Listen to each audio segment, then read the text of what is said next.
Good evening, everybody. Welcome. Dr. Rao here. And today I was ruminating something. What were all those wise people I was raving about from ancient times? What were the qualities that attracted me as wise people?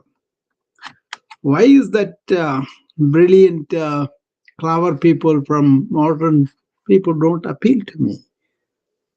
And they may shout and say that we are the wisest people, but the qualities that I saw in the wise ancient people were not evident to me.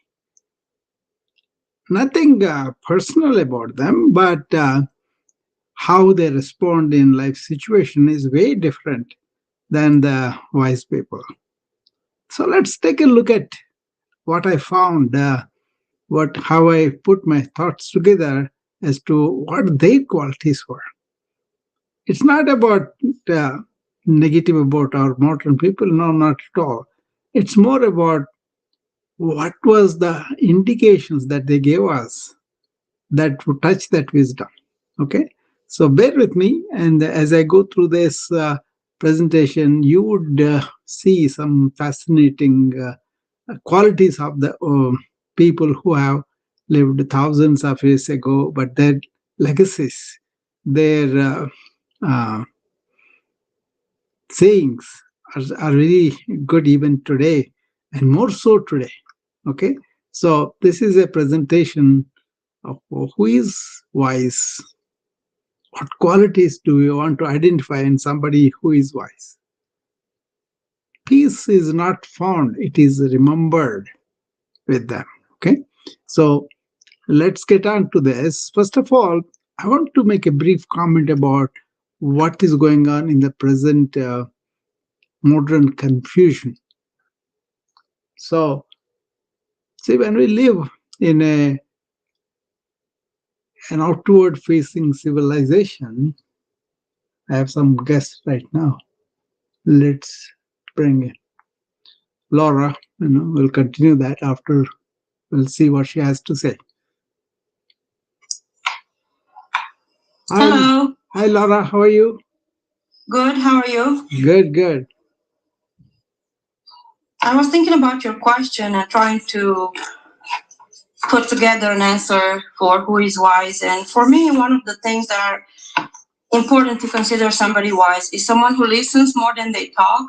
Yeah. And I do that to myself first because that's something that I want to do more listening and less talking. Yeah. And I think another way to show wisdom for myself, I'm just talking about myself, is not interrupt people when they're talking because I just feel like, at least based on the tradition I've been raised in and the culture I've been raised in, and I think even here in the US, it's generally considered polite and wise to think twice before you speak and to ask questions instead of Sure. hogging conversation. So every time I talk to somebody, I'm trying to remind myself, even if I'm passionate about a subject and I want to talk more and more about it, that doesn't make for a pleasant conversation. So I'm trying, when the other person talks, to listen and to not interrupt. Yeah. But in the same time to be an active listener. And I will share some myself, so it won't be just the person feels like I'm just sitting there, not knowing if I'm listening or not. Um, however, I'm just trying to be patient and polite and wise to give them feedback. But then once I realize, hey, I've been talking for a while, and I'm gonna just make myself stop, become aware of it, make myself stop from talking, and ask questions so that the discussion can go on instead of just being a monologue of one person or the other, if that makes sense. Exactly, exactly. Yeah. It is listening, it is really relating to the deeper questions of life, and really looking at the insight of what they're saying. See, what I'm talking about is why there is so confusion about so many things and there is so much argumentation. People fight with each other on these rooms rather than listening to each other, or, Yeah. really want to convince them with their intellectual prowess rather than Yes. seeking for the truth, right? Yes. Ancients, I believe, they were really involved in existential questions that are Yeah. really relevant even now. And Mm-hmm. then those questions, if we really listen to it and really answer, even Socrates, they, Mm-hmm. you see, investigating for the truth of any significant factor like a human suffering, that is something different than just argumentation from the ego, or phrasing Yeah. we are the exceptional people, so you have to listen to us. Whatever Yeah. we do is okay. That's a problem. That's why we are having so much confusion in the world. So Right. you're absolutely Right. right. You got to be able to listen to what somebody is saying, and then Yes. we can investigate. We don't have to accept anything anybody says, but we can Mm-hmm. investigate on our own, in our own karma, Yes. right? So that is kind of thing is a really wise thing. But I'm going to show you what I perceive the leadership qualities or wisdom from the ancients, and how that is relevant to us at this present time. And a lot of people say different ways the same thing, truth that I was talking about. But as we begin to talk, we are going to start with a modern confusion. See, we have an outward facing civilization constantly seeking peace and happiness in Mm-hmm. external achievements, Mm-hmm. relationships, and positions. Mm-hmm. Yet, this endless pursuit that we are involved in often leaves us more restless than before. That is the That's paradox. true. The search itself becomes the problem. So, Mm-hmm. we mistake cleverness for wisdom. See, some people Yes. will be very articulate, very intellectual, and really accumulation of lot of fulfillments. And they also say busyness for purpose. So Mm-hmm.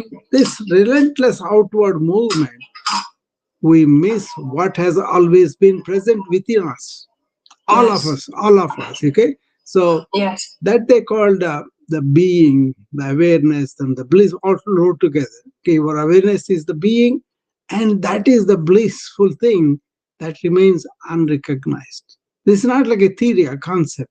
It's actual fact with us, like a treasure buried in our own backyard while we search distant lands. So another description they gave was if you take a river and then you go and sat on the banks of the river, but your back is to the river and you are not seeing the river and you are digging in the sand for water. That kind of thing. You see, it is there within us, but we kind of miss that. So this is a proactive wellness reminder. I kind of making some of these things together so it makes sense to us. Okay. The core insight is don't look for water while standing in the river. See, this simple teaching points to the heart of our predicament. We are already complete, already whole, already at peace. Yet we spend ourselves seeking what we have never lost. Seeking what we have never lost. That recognition of this truth is the beginning of wisdom.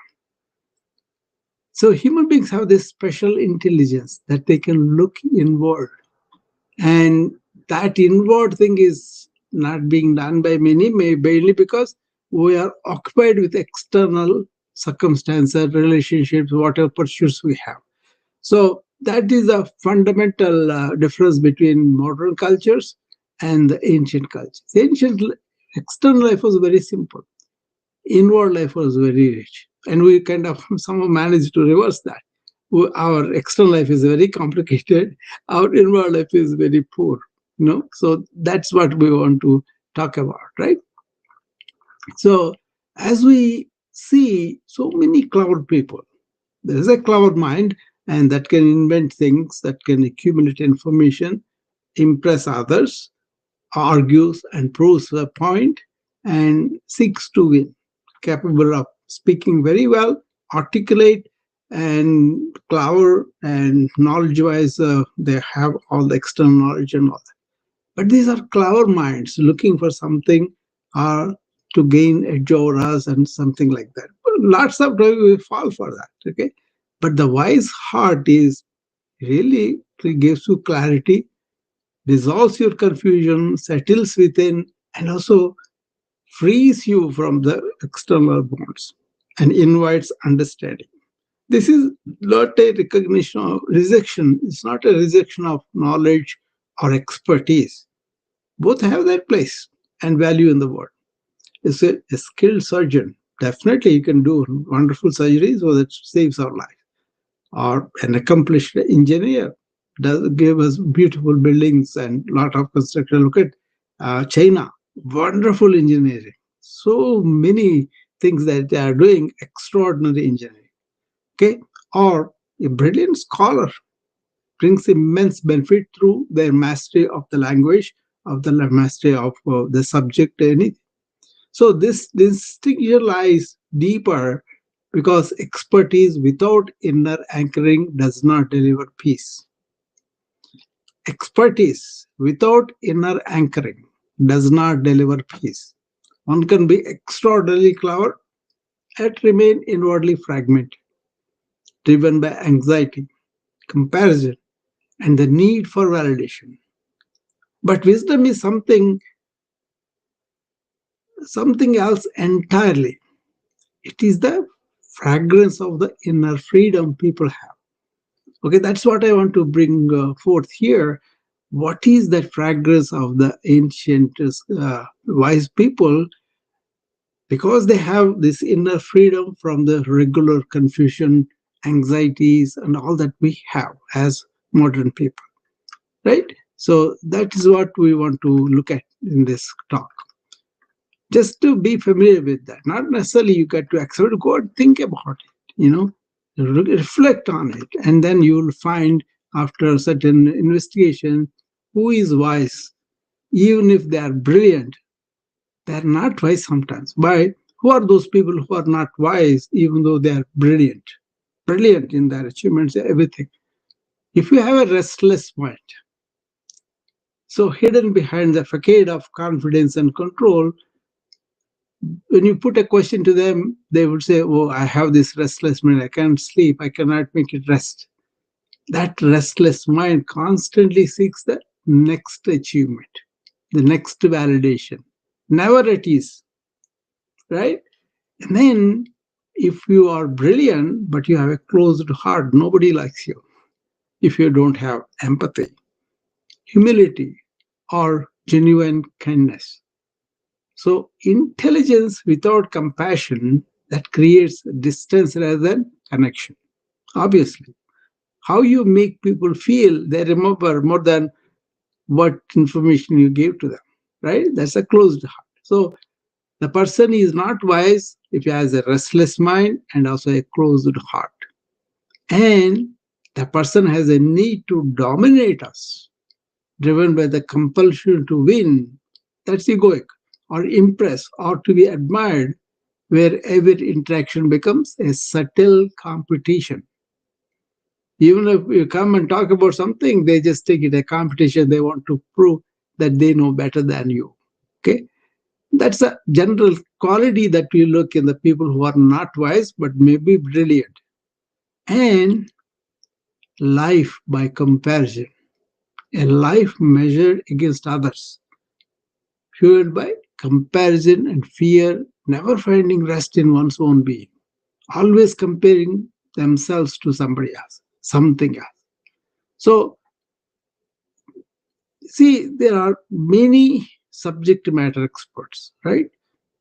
But still inwardly unstable. That's why alcoholism, drugs, and suicides, all those things we see in brilliant people also. Nobel laureates, many of them are really depressed after the Nobel laureate. They don't know what else to pursue. And many of them, some of them committed suicide also.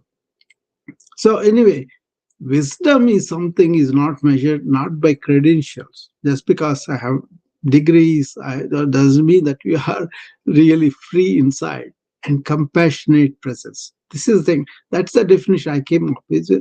Wisdom is measured not by credentials, but by inner freedom and compassionate presence.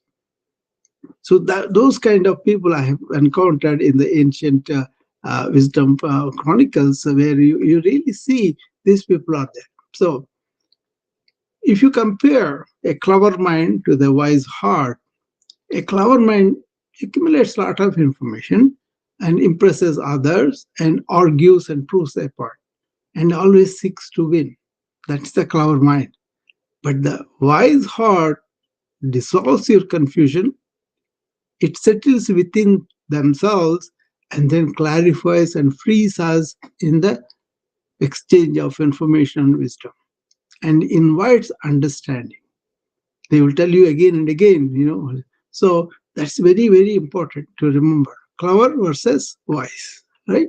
So if you can understand that, then you will see, okay, how who is not wise is having a restless mind, having no heart, and the need to dominate and life by compassion. Where they live by compassion, they want to not to stop anywhere. They just always want to measure something else, right? That is what is happening with a lot of people. They pursue. But who is wise then? My thing is looking at the ancient pursuit of inner knowing, one who knows the self, the inner being, and one who recognizes the true nature beyond the temporary identification of the body and mind. This is something very firmly established in the ancient. So self-realization, they called it. Yoga's ultimate aim is self-realization. You go to Tao, China, that is self-realization. Any system you take it, they go beyond the body, mind to the being. And realizing that we are that being is a self-realization. Not the egoic self, but beyond the ego. And then they have natural compassion. See, if you can see the kindness and understanding flow naturally without effort or performance, those are the people who are really wise. And they don't react, they respond. One who acts from clarity and presence rather than conditioning and reactivity. Suppose you have a mind that is reacting for everything, then you are stuck with the worldly affairs, and then you always be reacting, not really responding with clarity. And when some change comes, you are steady. If a wise person is steady, remaining centered, whether in gain or loss, praise or blame, pleasure or pain. They are steady in change. Sthita pragnata, they call in Sanskrit. And also celebrates others. This quality is called mudita.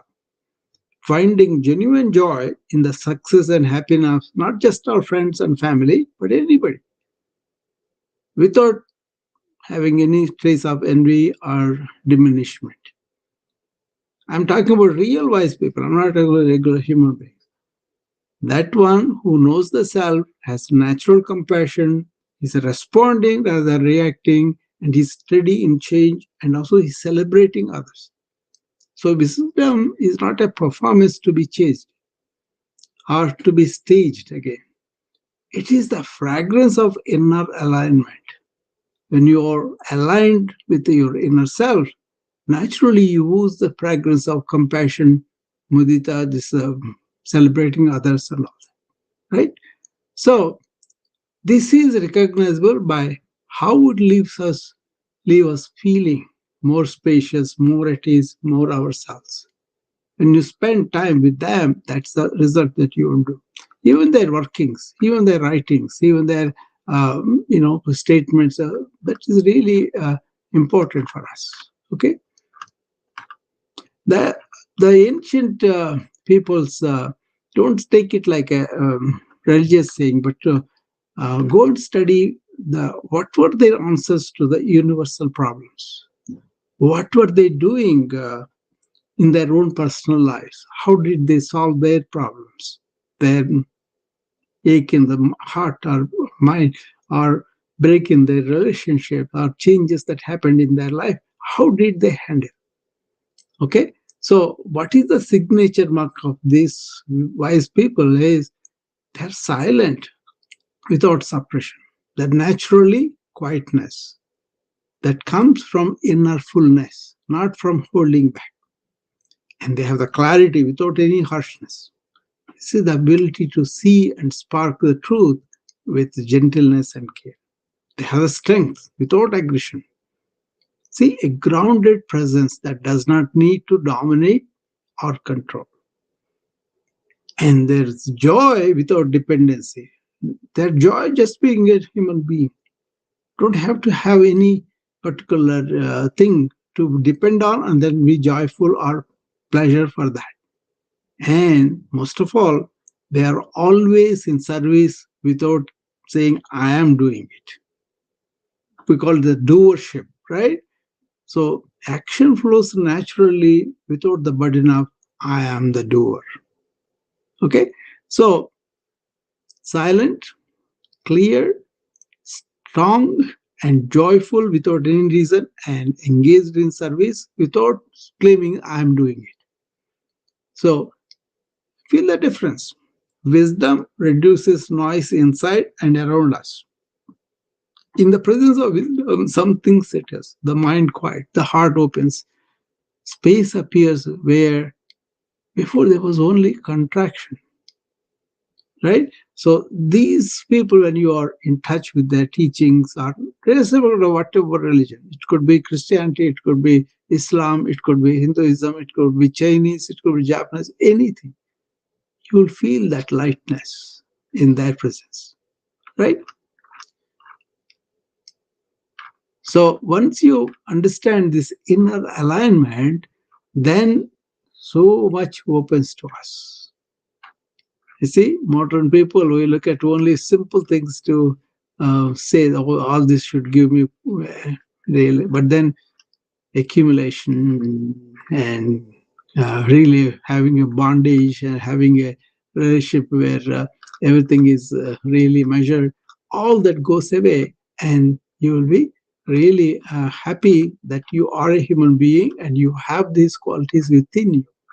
All you have to do is keep the mind quiet and then turn the attention inward. Turn the mind inward and then identify or recognize already something there. They termed this as you have a pure being that is pure awareness and that is natural bliss.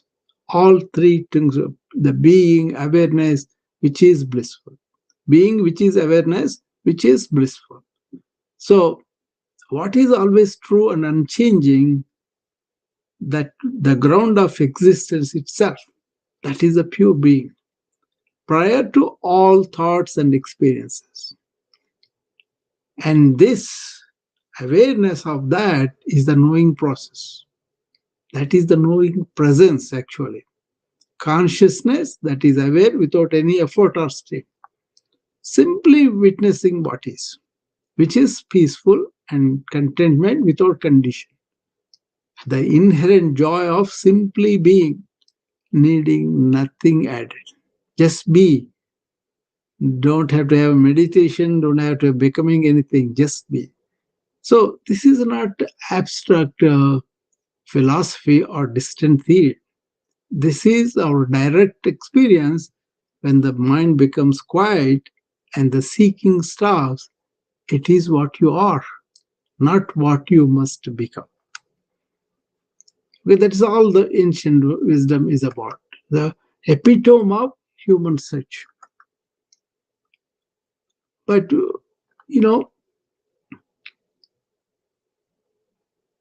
see, you can ask, oh, I'm very happy just to seeking something outside. And then I'm looking for happiness in things, in relationships, in so many things, right? External, outward seeking. Why that fails is external conditions constantly change. What brings happiness today really disappoints us tomorrow. Say the very nature of the external world is flux and impermanence. Ancients realized that impermanence, so they were not bothered about the change. And the mind keeps negotiating for more. Mind always wants more. Achievements become addiction.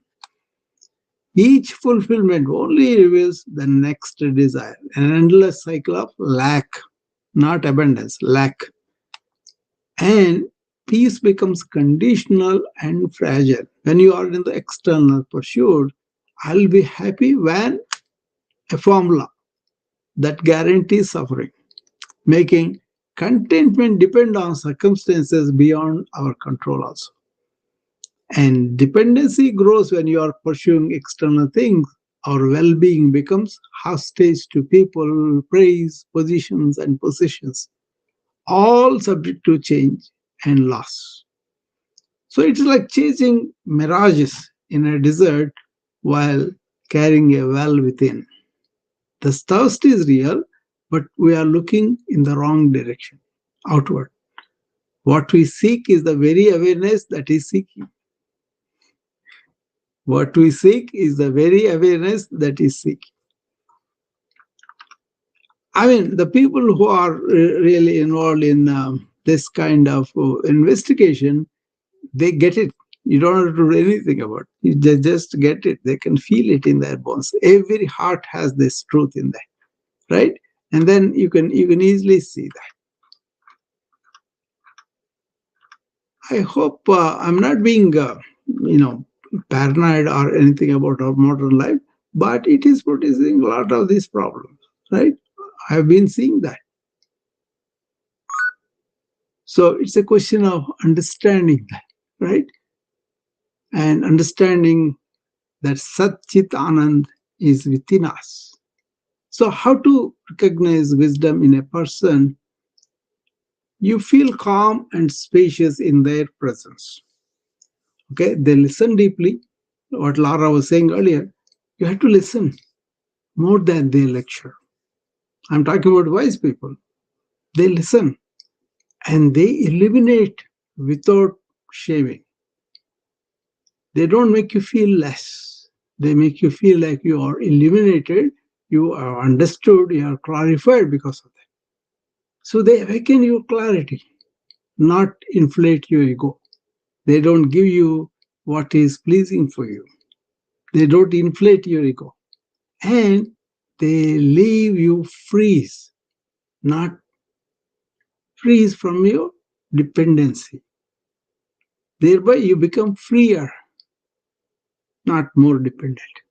So they make you calm, they listen to you deeply, and they eliminate without shaming you, and they awaken your clarity, not inflate your ego. And they leave you freer, not more dependent. So discernment is the rule. If you leave feeling more bound, you met cleverness. If you live freeing more free, you met wisdom. So you can always do that 60-second kind of pause. Let your body settle. Exhale slowly and completely. So that's the first thing you want to do. Then ask gently, what is aware of this moment? Who is it that is aware of at this moment? Then you can notice the quiet background presence, the awareness itself is aware of itself. And then rest there without trying to improve or change anything. Just be planted in your awareness. No arguments, no cloud, nothing. Then what happens? Wisdom is not what we know. It is what remains when the noise ends. That's why they said, be quiet and know your God. That was always said everywhere too. In yoga, yoga chitta vritti nirodha tada drashtu swarupe avasthanam. When you keep your mind still, then your self-luminous self, your inner Atman comes out. So that kind of thing. You see, you always want to understand that, right? So it's a question of Encountering clever people is our lot now. Oh, please. Hi, Peter. Hello. Namaste. Namaste, Peter. How are you? My dog. I'm so sorry. I didn't know I hit the button. That's How are okay. you, Dr. Rao? I am great. I'm presenting something I learned from the ancients of what is wisdom and what is cleverness. Beautiful. Yeah, I was listening and I was getting something ready for my dog here. But, See, I see the rooms. People are arguing or fighting there to establish their own position. What says when you spend the time with somebody, a talk by Ramana Maharshi or a talk by Krishnamurti or anything like that, these souls make me more clear, less burdened and illuminating my inner self. Okay, so it's a wonderful thing to go back to these wise people, whichever they can come from the Christian contemplation or some meditation practices of the Islam or Jewish, any faith, anything, right? When you go and listen to them, this spirit, and then don't buy all the subject matter experts about their expertise as wisdom. It may be wise for that particular thing in that, suppose you come to a doctor and who has this wisdom where he's out there to help you, right? They help you. They really say that, okay, I'm going to help you. That is enough for me. They don't say, oh, I'm not going to really false assure you, but as I will sympathize with you, I know how you're feeling. I like to really make this possible. Okay, let me see. So Laura came earlier. She wants to come back. That's fine.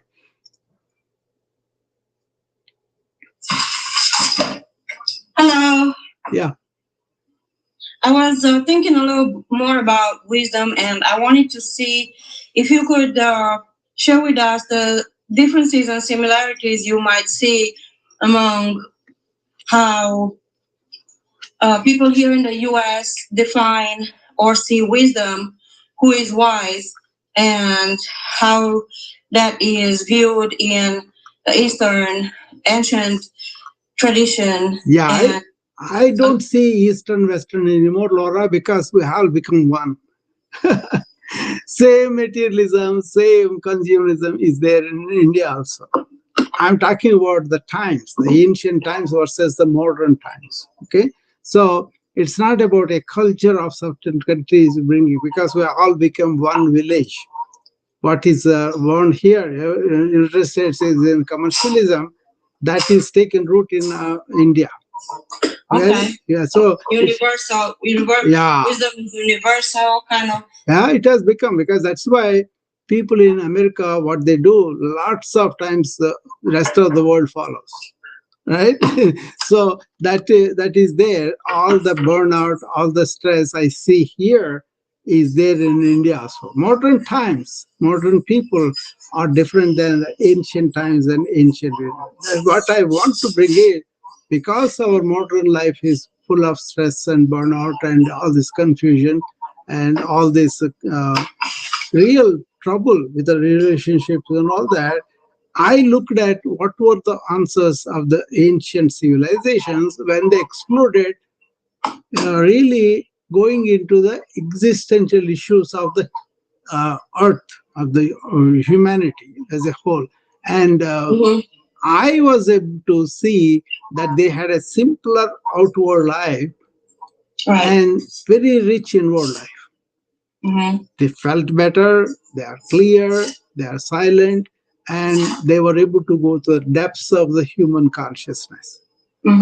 Whereas we are occupied with so many pursuits of working, too much work, too much information, everything outside is complicated.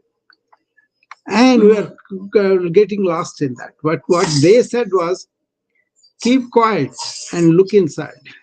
It's as simple as that, But our problem is not even making it. That's why I want to draw the clever people versus the wise people.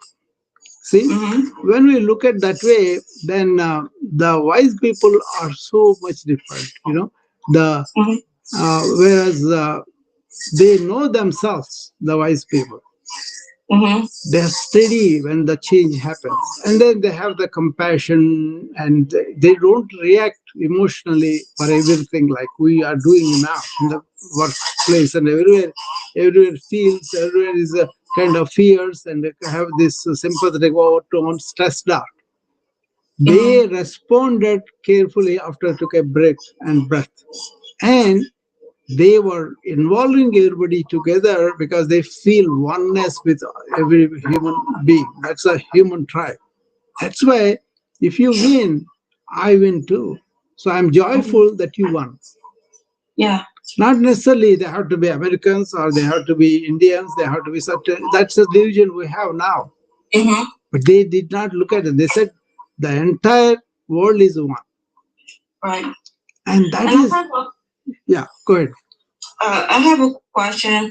When I was young, about 18 years old, someone, a family of friends who were married at the time but also young, and they told me that they said something like, "Wise, a smart woman knows what to do, and a wise woman does it." Basically, the action aspect is. Yeah. Do you feel like that?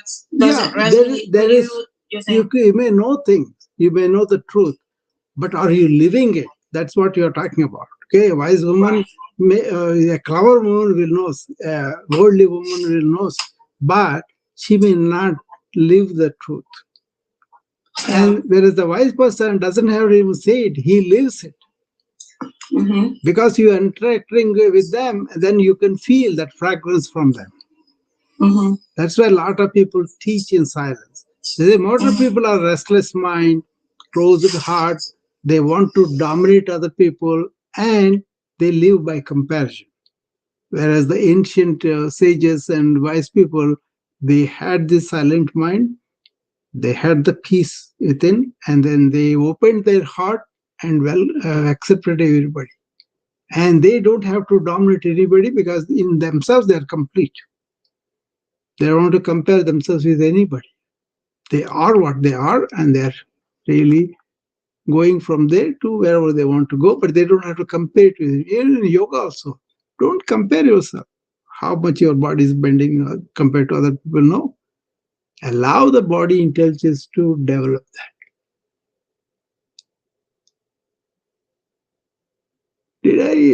Did I dismiss Peter by accident? No. He left himself. Okay, that's fine.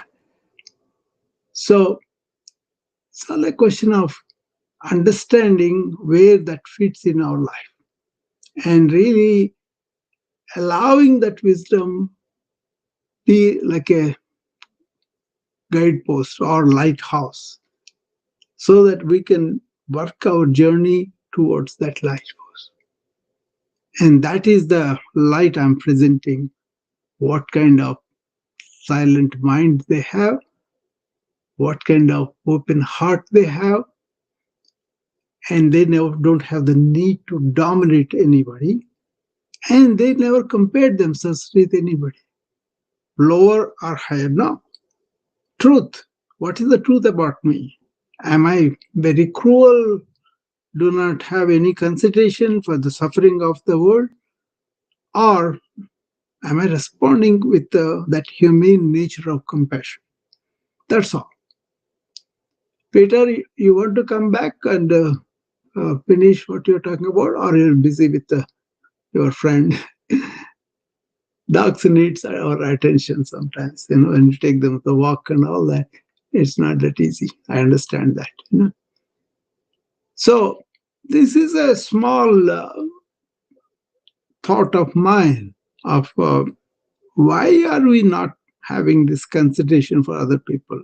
Why are we not enjoying the silence within our own mind? Why have this need to dominate?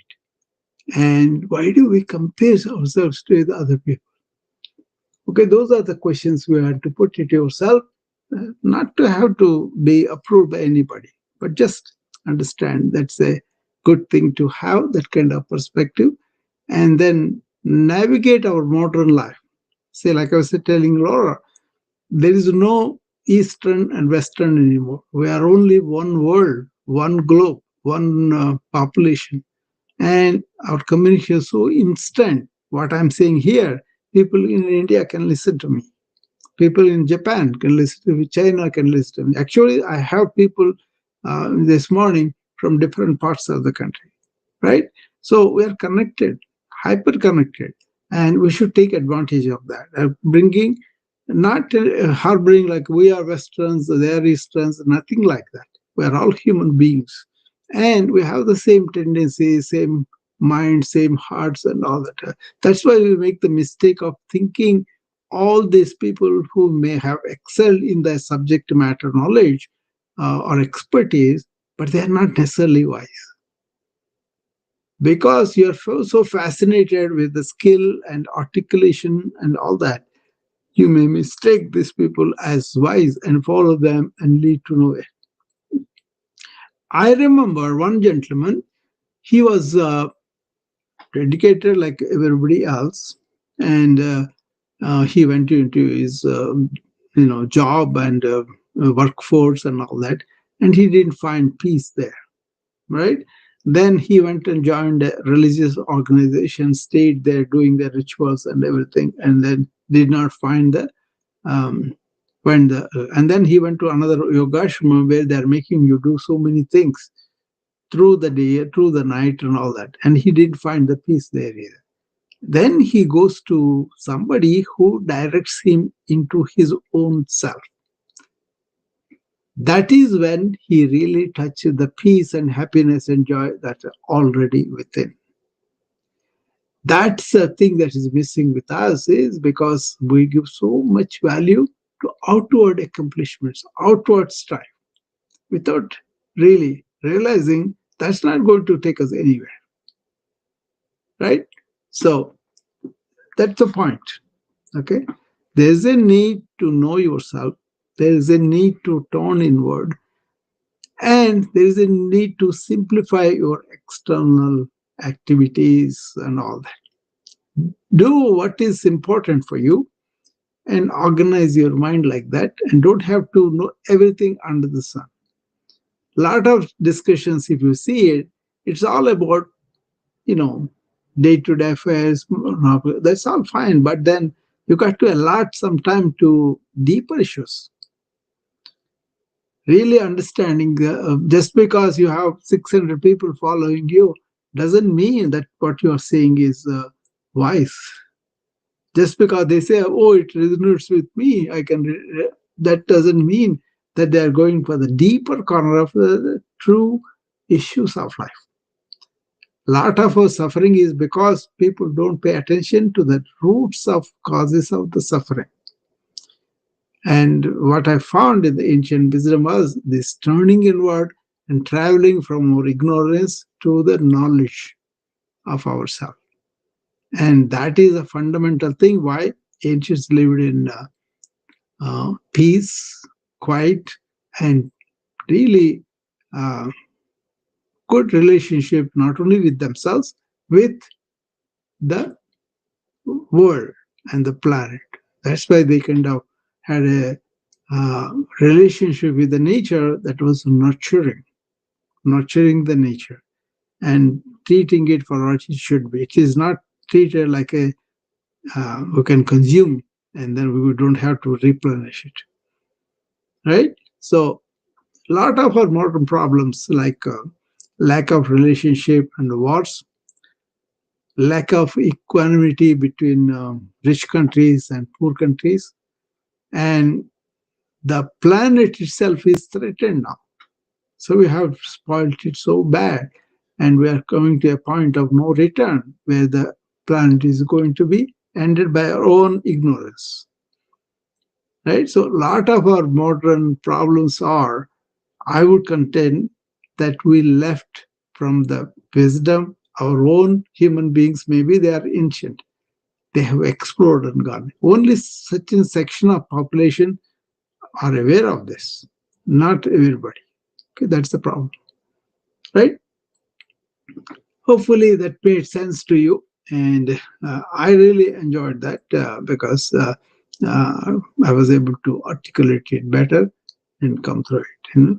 So anybody else wants to come and say anything, you are welcome to come. Otherwise, we will take leave. Peter, are you wanting to come again? I don't know whether you left on your own or I think you left on your own.